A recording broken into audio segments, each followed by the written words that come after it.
Brian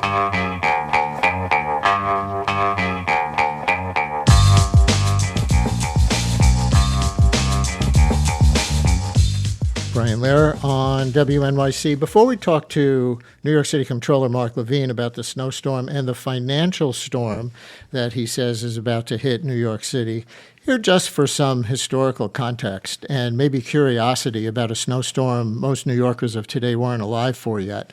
Here is a New York Times look back at the blizzard of February 9th, 1969, and how it almost brought down a mayor. The headline by the New York Times reporter Sewell Chan is "Remembering a Snowstorm That Paralyzed the City." And it says the blizzard prompted a political crisis that became legendary in the annals of municipal politics, nearly brought down the administration of Mayor John V. Lindsay, and offered an instructive lesson to elected officials in the politics of snow removal. It says the snowstorm is recounted in Vincent J. Canato's The Ungovernable City, John Lindsay and His Struggle to Save New York, which was published in 2001. It says 15 inches of snow fell on Sunday, February 9th, 1969, defying the predictions of the United States Weather Bureau, now the National Weather Service, which had forecast a change to rain by that afternoon. Queens, it's very much a Queens story, Queens was relegated to the status of a neglected stepchild. For days, the streets were impassable and residents were all but barricaded inside their homes. At one point, Ralph J. Bunche, the diplomat and Undersecretary General for the United Nations, sent Mayor Lindsay a telegram that said never in his 17 years living in Kew Gardens had he, quote, experienced such neglect in snow removal as now. Then it continues, there were no buses, taxicabs, or delivery vehicles, and no trash or garbage collection for days. Then it quotes Dr. Bunche again, saying, as far as getting to the United Nations is concerned, from Queens, I may as well be in the Alps. This is a shameful performance by the great city of New York, which should certainly condone no second-class borough. Then it continues, Mr. Lindsay traveled to Queens, but his visit was not well received. In Kew Gardens Hills, the mayor was booed. One woman screamed, you should be ashamed of yourself. In Fresh Meadows, a woman told the mayor, get away, you bum. Then it continues, Mr. Lindsay's predecessor, Mayor Robert F. Wagner, had spent an enormous amount during the last major blizzard in 1961, but the Lindsay administration was wary of going over budget. And there were rumors that sanitation workers, still angry about the Lindsay administration's heavy-handed actions during their strike in 68, excuse me, were deliberately ignoring Queens to sabotage the mayor. Dr. Canato reveals a fascinating episode. During the mayor's walk through Fresh Meadows, a woman called him a, quote, wonderful man, prompting the mayor to respond, and you're a wonderful woman, not like those fat Jewish broads up there. That is a Lindsay quote, pointing to women in a nearby building who had criticized him. The article tells us the comment was recorded on tape, but the New York Times, the Associated Press, and WNEW Radio declined to run with the story. And then back to Dr. Canato, who wrote that book about the storm of 69. He says, had the press used this story, John Lindsay's political career would have been over. And he noted that Al Shanker, the powerful head of the teachers union, had already raised concerns about Mr. Lindsay's views toward Jews. In the end, it says, Mr. Lindsay won re-election in the fall of 1969, though the terrible snowstorm of 1969 highlighted how the handling of severe weather is a crucial test for politicians. How about that? That from the Times. In 2009, looking back at the big snowstorm of 1969. And with that, we welcome New York City Comptroller Mark Levine for the first time in his new role. He was borough president of Manhattan before. We will talk about the storm and also a financial storm or a fiscal storm that he predicts is coming to the city really soon. We'll talk about those numbers as well. Comptroller Levine, always good to have you. Welcome back to WNYC, and congratulations belatedly on your election. First time you're here in this role. Oh, thank you so much, Brian. I'm thrilled to be here, and hello to all the parents and school kids who may have the radio on in the background today. I have to say, hearing you recount the horrors of that storm in 1969, this is the stuff of nightmares for New York City elected officials. I'm very happy to say our city did much better yesterday. Yeah, well, you think you're running for jobs like mayor or Manhattan Borough president or maybe even controller for lofty goals like universal child care and equal justice under the law, and then you realize you have to take out the garbage and clean up the snow. And yes, you will be judged by that. So, did you have any memorable weather events when you were Manhattan Borough president? Well, it does seem that last major storm was 3 years ago, and it was also well handled. I think the last time we had a politically controversial storm response was in 2014. I was in the city council at the time, and the then Mayor Bill de Blasio was accused of being under-attentive to the Upper East Side, and that caused him some political headaches. Nothing like what John Lindsay endured, but it's a reminder that even today we have to be incredibly vigilant about giving a full response to every community of the city. And I do think that happened yesterday. How do you measure it? Look, this was a major storm that the city saw coming, deployed early for, and thanks to hard work by thousands of sanitation workers over grueling 12-hour shifts, they did a great job of clearing the streets. I've heard remarkably little complaints about that. Some caveats. I think this city has a problem with clearing space for pedestrians in heavy snow. Crosswalks, pedestrian ramps, bus stops. We just don't have a good enough system to clear those areas. Again, we do very well on the streets. That's important, but not well enough. It's been a problem for years in the sidewalk infrastructure. And then, Brian, it's just heartbreaking, but we did lose, it now appears, 7 New Yorkers, presumably unhoused New Yorkers who were found dead or were pronounced dead upon arrival at the hospitals yesterday. We're still awaiting for a report by the city's medical examiner on cause of death, but we can assume it was due to cold and the storm conditions. And I think this should cause us also to do some introspection in how we are reaching out to and serving the most vulnerable people during storms like this.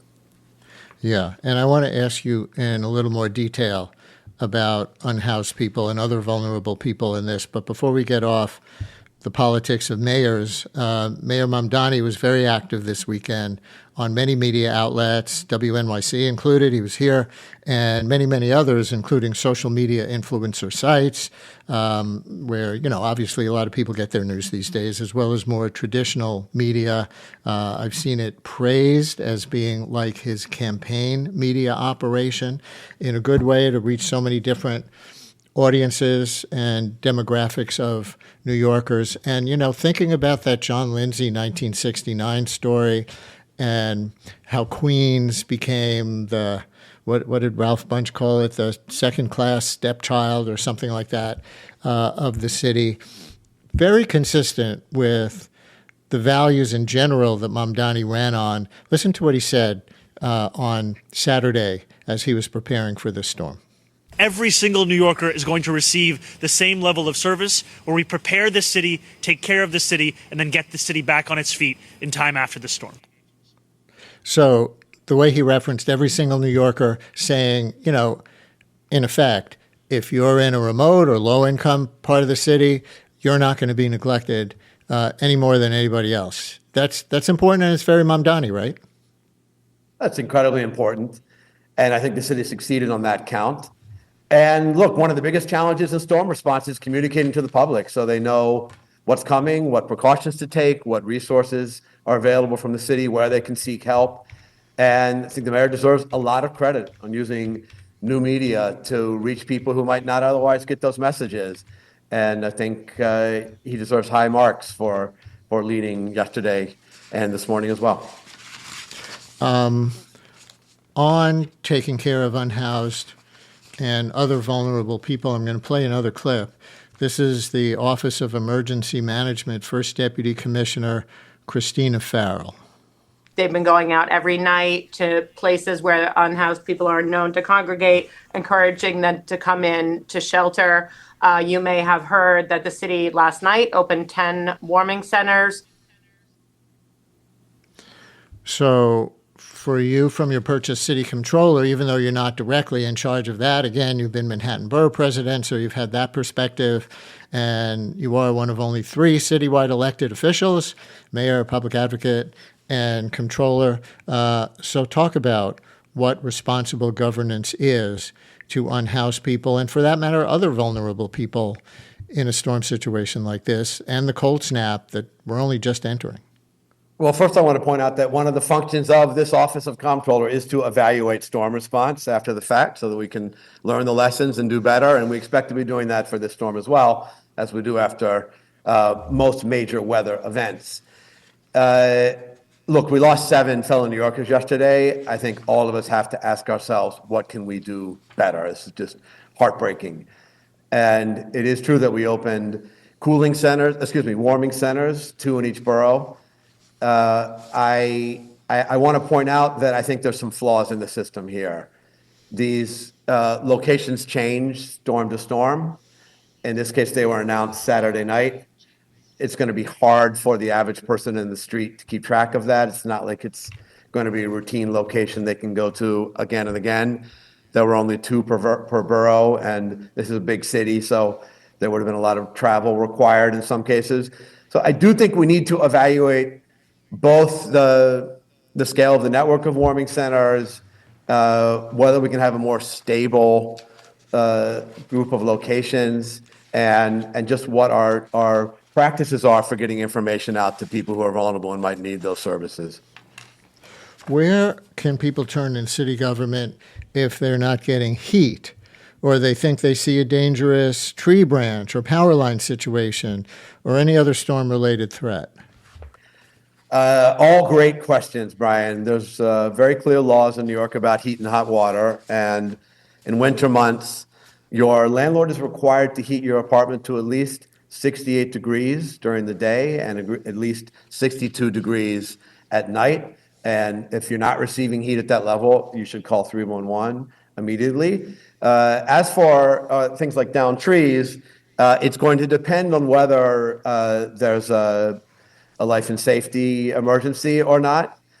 In general, you can call 311 and that will be routed to the Parks Department. But if you think that someone is in danger because of a downed tree or power line, then you should call 911 for sure.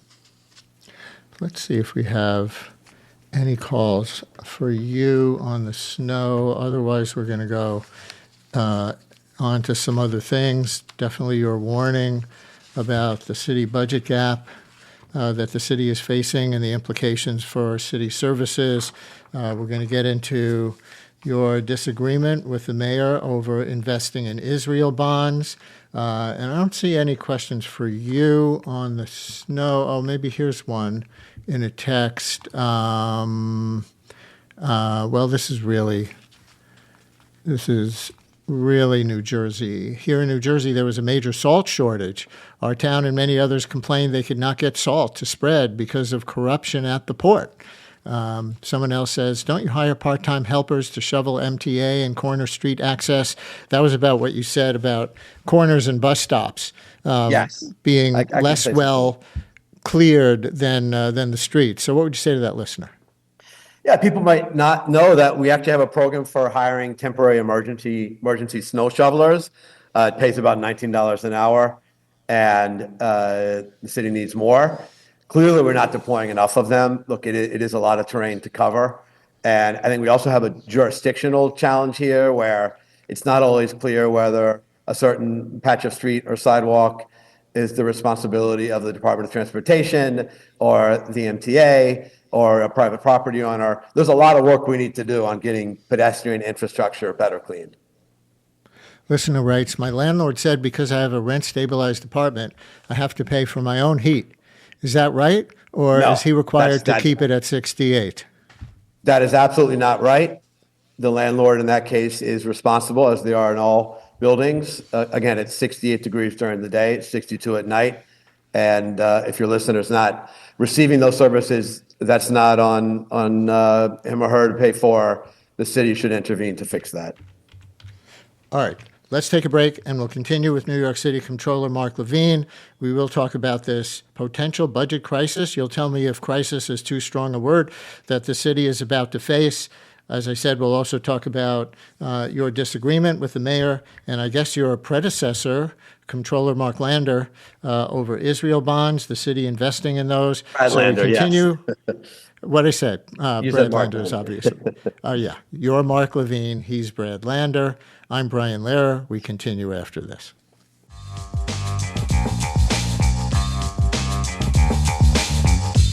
Brian Lehrer on WNYC with the new New York City Comptroller Mark Levine. All right, your office put out a report that predicts the city will face an immediate $2 billion budget shortfall this fiscal year. That means between now and the end of June, and then another $10 billion gap for the next fiscal year, which begins in July. How'd you calculate that, and what are the implications? Well, I just want to remind people, Brian, that it's the city budget that we rely on for so much of what impacts life here in the city, everything from public schools, public safety, parks, affordable housing, snow removal. So a gap of this size is really quite alarming. And just to put it in perspective, cumulatively $12 billion between this and next fiscal year is a gap we haven't seen since the 2008 financial crisis. And again, that's a $2 billion gap mid-year now. This is remarkable. We rarely see this. Usually we have slight surpluses mid-year. This gap has to be closed between now and June when the year ends, and then a $10.4 billion gap in the coming year.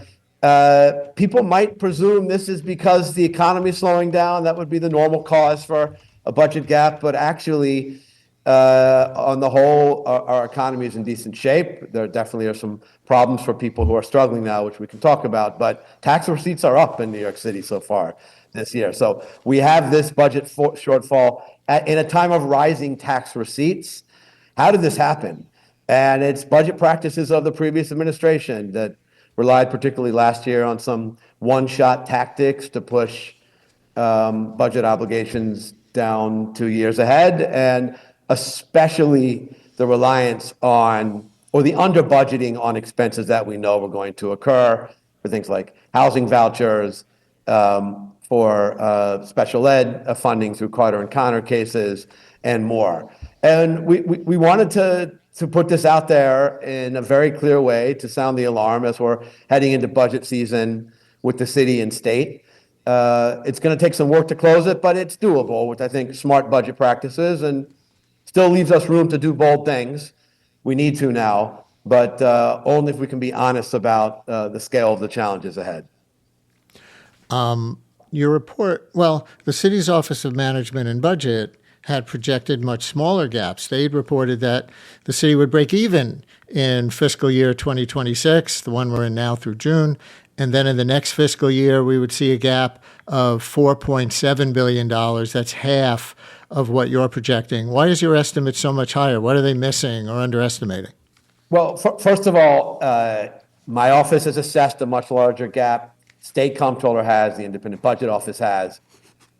And there are a variety of reasons why we're quite confident that the previous mayor was undercounting the size of the challenge. One is, I mentioned housing vouchers. We have a wonderful program known as City FEPS that helps families who are struggling with homelessness pay for housing in private apartments. The cost of the program is rising rapidly at about 4% a month, and they have wildly underestimated the cost. We project next year it'll be over $3 billion, and that's responsible for something like $2 billion in the under budgeting. Just one example of clear discrepancies in the projections that the previous OMB was making, and we wanted to call it out. So we have an honest accounting, and I want to give credit to Mayor Mamdani and his budget team, which are also, I think, being quite realistic about assessing the scale of the challenge, as they should. They didn't create these problems. It's going to be on them to solve it. The best thing we can do now is to be honest about it. So what are the implications for city services, starting with the immediate future between now and June? Well, I think all options are going to have to be on the table, and we're going to be hoping for as much help as we can get from Albany I want to remind people that we send billions more up to Albany every year than we get back. Though I'm really grateful that the governor has put a couple billion on the table to help us expand free childcare in an agreement with Mayor Mamdani. This is great news, but we're hoping for more for sure.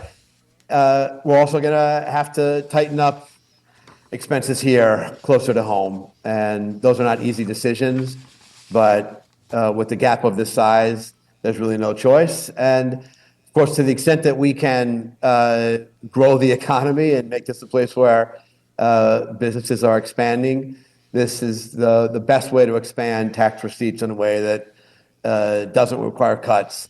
So we have a lot of options on the table, and we have time. I'm confident that we'll be able to get through this, but we have definitely have tough work ahead. Right. Well, can you get specific about any policy choices, spending cut choices that City Council and the mayor have to face between the $2 billion gap for the rest of this fiscal year through the end of June and the $10 billion gap for the next fiscal year?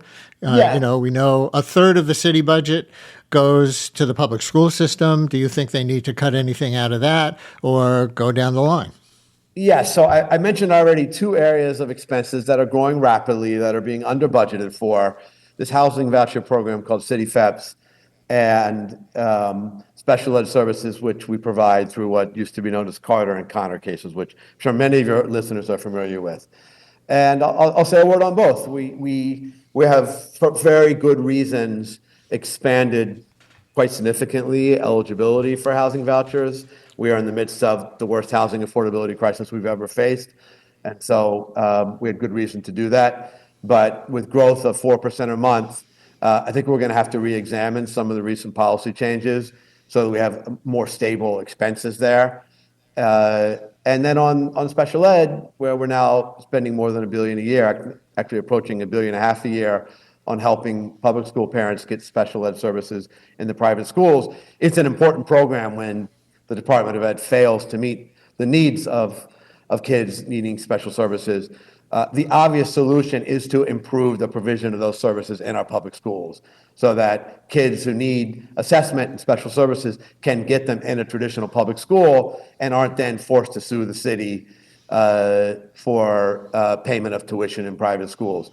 So these are two expense lines which are growing rapidly, which are major contributors to the budget gap, which I think if we're smart about, we can make surgical changes to and really help to bend this curve. You mentioned, some budgetary changes that might be needed to close these budget gaps in your last answer. You didn't say anything about tax hikes. Governor Hochul released her state budget proposal last week. It did not include any new taxes. Mayor Mamdani has to present a preliminary budget next month. The first deputy mayor, Dean Fullahan, said back in December that the administration of the city would not include new city taxes unless they were in the governor's budget first. Do you want to call, and we have texts that are coming in from some people hearing all of this saying, tax the rich. Do you want the city or the state to raise taxes? Well, Brian, we are in a new Gilded Age where the inequality, the wealth gap is growing at an alarming rate. And I think it threatens this society in profound ways. And I absolutely believe in progressive taxation for that reason. My preference is always that that be done at the national level so that we avoid states playing off each other. But I think because of the size of our gap, everything has to be on the table. And I know there's discussions underway right now between the mayor and the governor. I'll be in close consultation with both parties and looking closely at what the mayor proposes in a couple of weeks. But I think because of the scale of the gap and the scale of the crisis, we can't rule anything out. Listener writes, when he talks about the potential budget gap, doesn't he fault Brad Lander? That's your predecessor as comptroller. Obviously, you faulted Mayor Adams, previous mayor. Listener asks, doesn't he fault Brad Lander? No. Actually, then Comptroller Brad Lander issued a report in December identifying these exact same budget gaps. Okay. Now I want to move on to the topic of the city investing in Israel bonds. And I'm going to read from a Times of Israel story from a couple of days ago. Headline is Mamdani rejects comptroller's plan to invest in Israel bonds, hardening fault line. And it says New York City mayor repeats opposition to the investment shortly after Mark Levine voices his support, putting the two on course for a potential collision just weeks into their terms. It continues, investments in Israeli government bonds have emerged as a significant fault line between New York City mayors Ron Mamdani and the city's comptroller Mark Levine. Levine and Mamdani have long held opposing positions on the bond investments, but the potential dispute came into focus this week as each took opposite sides on the issue in public statements just a few weeks into their terms. And one more line, it says, Levine said last week he intends to resume the city pension fund's investment in the bonds. His predecessor, Brad Lander, had decided against reinvesting in the bonds after they reached maturity. That from the Times of Israel. Did they get their facts right? Well, there's definitely some sensationalism in the headlines. Can I just take a moment to talk big picture of what's happening here, Brian? We have a pension fund of $315 billion.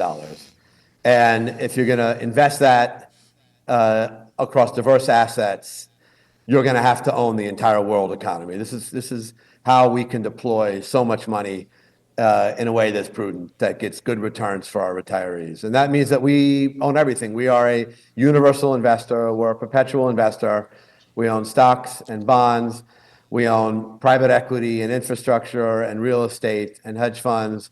We own domestically and internationally. We own almost every publicly traded company in the U.S. and abroad. We have equity But wait, let me jump in on your answer so far about owning everything. Yeah. Aren't there social investment guidelines that the city pension funds have and that you intend to stick to, maybe tobacco companies, fossil fuels, others? Yes, we have opt-outs in a few narrow sectors where my predecessors have determined that there was severe financial risk in the entire sector. That is true. But we broadly own virtually everything else in the economy. And that includes investments in scores of countries, in almost every major stock market around the globe. It includes real estate investments in many countries. It includes government bonds in a number of countries, from Mexico to Italy to Romania. And throughout most of the last half century, government bonds in Israel as well. And they've historically paid above market rate interest and never missed a payment. And that's why they have always been seen as a prudent part of the portfolio for New York and for many other institutional investment funds around the country and the world today. And at the end of the day, we have a fiduciary responsibility here to do what's right for the health of the pension fund. Now, that is separate from very serious and important political questions, Brian, that I don't shy away from. And I'm open about having very deep personal ties to Israel through friends and family and language, and also about having very serious criticisms of the policies of this government. And certainly, I'm absolutely horrified at the scale of civilian suffering in the Gaza conflict, and have spoken about that as well. But we also have a fiduciary role here to do right by the pension fund and get maximum risk-adjusted returns. And Israel bonds have always been part of our portfolio because they meet that standard. We have a number of people calling and texting to express their unhappiness with this decision. I will take one to represent the group. Let's see. How about Bill in Manhattan, who says he is a city pensioner? This is obviously pension fund investments that you're talking about. Bill, you're on WNYC with Comptroller Levine. Hello, good morning. My name Bill. is Bill, and I'm a city worker. I pay into the pension, and I grew up here, so, I really care about the city. I just want to correct myself. I thought you were receiving a pension, but you're paying into a future pension as a city worker, just to be accurate. I'm sorry. Go ahead. Yeah, no problem. I'm very concerned about the investment in Israeli bonds. These are loans to Israel that New Yorkers pay with our tax money. And as I'm sure you guys know, the United Nations has accused Israel of committing genocide against the Palestinians in the Gaza Strip and the West Bank. And so, my question is why are you supporting investments in genocide that are paid for by the very people who elected you and want to see some good change in this city? Bill, thank you very much. What do you say to Bill and the other people who are calling with similar feelings? Well, Bill, first of all, thank you for your service to the city. Do you mind me asking what agency you work with? I think we might have lost Bill. Yeah, sorry, I don't want to disclose that for fear of retaliation, but I am a city worker, and my pension pays into that. Sure. I only ask because we have 5 different pension funds. It gets a little complicated, but we have a police fund, a fire fund, a teachers fund, and 2 others. And typically they act in concert, but sometimes on issues like this, they act individually. So it may be that your specific union is in a fund that won't be moving on this.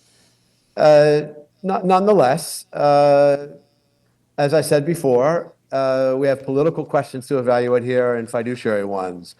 And I have been quite open about my criticisms of policies of this government, while acknowledging that I feel deep connections to the country. And I also have a fiduciary responsibility to make wise investments. I might not agree with all your characterizations of Israeli conduct. We could perhaps talk about that, but that doesn't negate my own criticisms, and those are valid. But look, we have criticisms of the American government. I'm heartbroken and infuriated by what's happening in Minneapolis, yet we own billions of dollars of American Treasury bills. And we do it because it's part of our prudent financial strategy. These are complex, I know, but this is the mandate that I've been given as comptroller. And I do want to emphasize that all of these funds, I talked about the 5 funds, they're governed by a board of trustees where the bulk of votes are held by union trustees. Of course, I'm a trustee as well, the mayor is as well, but I don't do anything unilaterally. We give financial assessments, investment recommendations, and trustees vote. That's why I'm curious to know what union Bill is in. And he can, of course, express his opinion through that channel, and that'll be reflected in the trustees' vote. To finish up on this, on the question of whether they're a good investment and what you said earlier about being consistent with the city pension fund's policy of basically investing in everything with those few exceptions that you mentioned, it seems like you're on a different page from your predecessor, Brad Lander, in this regard. That same Times of Israel story says Lander decided against reinvesting in the bonds after they matured, saying the decision was not political, but in line with the city's investment policies. Lander noted the city held other Israel assets worth more than $300 million and said it did not invest in bonds from other countries. So this Times of Israel article is characterizing Brad Lander's position as what would be consistent here is not investing in any country's bonds. Your reaction to that? This is a little technical, but the fact is that most of our investments are through fund managers. 99% of what we invest.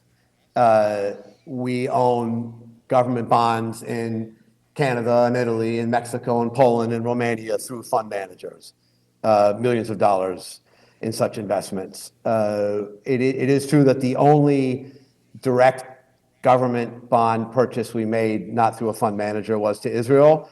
I think that's a pretty technical distinction that is a result of state law, which defines the kind of investments we can buy directly or must buy indirectly. But the truth is that we invest globally. We invest in every major economy. We own stocks in Israel. We own real estate in Israel. We have for decades. And we own government bonds in many countries as well. So who decides? I mean, Obviously, there will be listeners who are on your side of this and listeners who are on the mayor's side of this. The Times of Israel headline was Mamdani rejects comptroller's plan to invest in Israel bonds. Who has the last say? Well, the mayor's represented on our pension boards, but really only generally a single vote. And the weight of the vote among the trustees goes to our municipal labor representatives. Of course, I am a trustee as well, but my role really is to make investment recommendations based on our fiduciary responsibility. And ultimately, the trustees in any given pension fund would vote. So there could be a vote in fire or police or teachers or Board of Ed retirement services.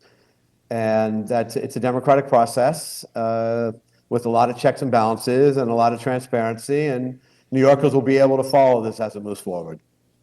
All right. To come back to the budget gap for the final question, do you expect to have updated stats soon as City Council and the mayor start having to grapple with this gap that has opened up? Well, first of all, we get updated revenue numbers regularly, and our economy has been doing well despite all the chaos created from the White House.